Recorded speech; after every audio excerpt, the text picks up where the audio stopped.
अस्सलाम वालेकुम क्लास। आज का हमारा टॉपिक है स्टेटस ऑफ वायरसेस, कि वायरसेस का क्या स्टेटस है इन सिस्टम ऑफ क्लासिफिकेशन। कि क्लासिफिकेशन में वायरसेस को हम किस जगह पे रखते हैं। हमने जो भी 5 किंगडम क्लासिफिकेशन सिस्टम पढ़ा है उसमें हमने वायरसेस का जिक्र कहीं भी नहीं किया। तो अब हम देखेंगे कि वायरसेस को हम किस कैटेगरी के अंदर लेते हैं। So let's start our lecture. Viruses are at the borderline of living and non living. Viruses को हम कंसीडर करते हैं किस पे, बॉर्डर लाइन किसकी, लिविंग और नॉन लिविंग की। जहाँ पे हमारे पास लिविंग शुरू होता है और एक तरफ लेट सपोज यहाँ पे लिविंग हो और यहाँ पे नॉन लिविंग हो, तो इन दोनों के बिल्कुल दरमियान में हम किसको कंसीडर करते हैं, वायरसेस को। मतलब ये ना तो लिविंग है हमारे पास और ना ही नॉन लिविंग है। इनके अंदर कोई भी एक ऐसा करैक्टर नहीं कि इनको हम पूरे का पूरा लिविंग कंसीडर कर लें, और ना ही सारे के सारे इनके अंदर वो वाले करैक्टर्स हैं जो कि नॉन लिविंग के अंदर हैं। तो मतलब थोड़े से करैक्टर इसके अंदर लिविंग के हैं और थोड़े से करैक्टर्स नॉन लिविंग के हैं, तो इस वजह से हम इसको ना लिविंग कंसीडर करते हैं और ना ही नॉन लिविंग कंसीडर करते हैं। इसलिए हम इसको कहते हैं ये इसकी बॉर्डर लाइन पर हैं। Due to their crystalline nature they are considered as non living. इनके क्रिस्टलाइन नेचर की वजह से हम इनको नॉन लिविंग कंसीडर करते हैं। They R A cellular. ए कहते हैं एब्सेंट को, मतलब इसके अंदर सेल नहीं है, ठीक है। सेल की जो भी प्रॉपर्टीज़ हैं वो वायरस की हमारे पास नहीं होती। They do not have cellular organisation yet show some characters of living organisms. अब क्या कह रहे हैं, इसके अंदर सेलुलर ऑर्गेनाइजेशन भी नहीं है। सेलुलर ऑर्गेनाइजेशन क्या थी, वही जो हमने देखा था कि कैसे हमारे पास सेल्स जो एटम्स हैं, मॉलिक्यूल्स हैं, वो गैदर अप होके हमारे पास कैसे जो है पूरे का पूरा इंडिविजुअल बनता है, जो हमने फर्स्ट चैप्टर में पढ़ चुके हैं हम ऑलरेडी। तो ये सेलुलर ऑर्गेनाइजेशन एब्सेंट है किसके अंदर, वायरसेस के अंदर। लेकिन इनके अंदर कुछ कैरेक्टर्स ऐसे हैं जो कि लिविंग ऑर्गेनिज्म जैसे हैं। अब उसमें क्या है हमारे पास, for example they poses DNA.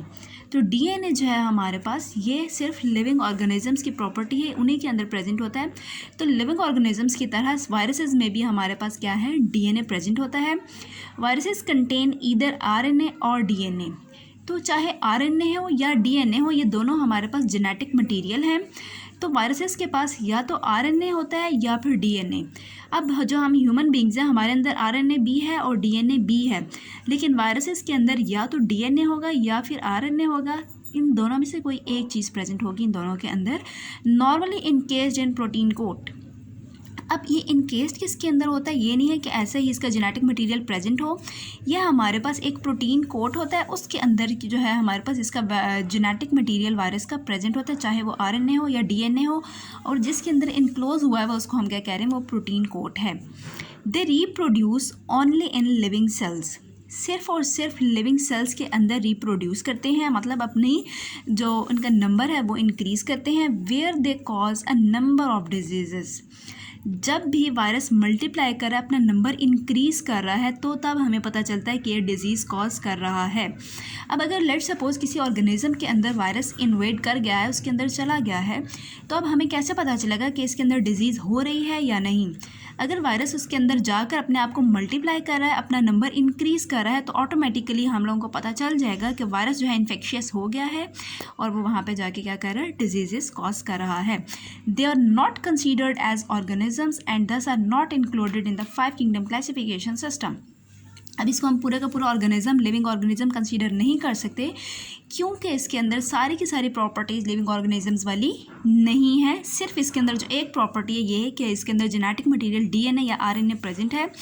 इस वजह से हम कह सकते हैं ये उससे थोड़ा सा सिमिलर है, लेकिन हम पूरे का पूरा उसको ऑर्गेनिज्म कंसीडर नहीं कर सकते। इसी वजह से हमने इसको 5 किंगडम क्लासिफिकेशन सिस्टम में किसी भी कैटेगरी में नहीं रखा। अब इसी तरह हमारे पास प्रियॉन्स एंड वायरॉइड्स हैं, are also acellular particles. जैसे हमारे पास वायरसेस हैं, इसी तरह हमारे पास प्रियॉन्स और वायरॉइड्स ये भी हमारे पास ए सेलुलर पार्टिकल्स हैं, मतलब ये भी सेलुलर नहीं है। सेल इसके अंदर सेल ऑर्गेनेल्स एब्सेंट है, सिंपली जो है ए सेलुलर पार्टिकल है, जिस तरह वायरस जो है हमारे पास ए सेलुलर पार्टिकल है। And are not included in the 5 kingdom classification system. तो इसीलिए प्रियॉन्स और वायरॉइड्स जो हैं ये भी हमारे पास 5 किंगडम क्लासिफिकेशन सिस्टम में इंक्लूडेड नहीं है, एक सेपरेट ही हम इनको नेम्स देते हैं। अब ये साइड बॉक्स है हमारे पास, हम देख लेते हैं प्रियॉन्स और वायरॉइड्स होते क्या हैं। Prions are composed of protein only. Name indicate कर रहा है पी फॉर प्रोटीन, तो ये क्या है, इनके अंदर ये प्रियॉन्स जो है सिर्फ और सिर्फ प्रोटीन से मिलके बने हैं। इनके अंदर और कुछ भी चीज़, कोई चीज़ प्रेजेंट नहीं होती, सिर्फ प्रोटीन होगी इसके अंदर। पूरे का पूरा जो वायरस एक हमारे पास पूरे का उसका स्ट्रक्चर है, उसके अंदर बस सिर्फ प्रोटीन ही होगी। And viroids are compose of circular RNA only.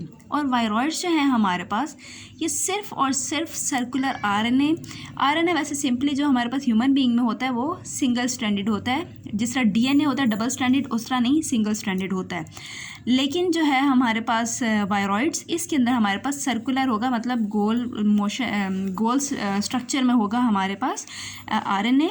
Both these particles cause infectious diseases in certain plants. और इनका फंक्शन क्या है प्रियॉन्स और वायरॉइड्स का, ये हमारे पास कुछ प्लांट्स के अंदर क्या करते हैं, इन्फेक्शियस डिजीजेस कॉज करते हैं, जो कि उसके अंदर जाके इन्फेक्शंस कॉज करते हैं और फिर प्लांट जो है डिजीज्ड हो जाता है। तो आज के लिए हमारे पास इतना ही था। Thank you so much.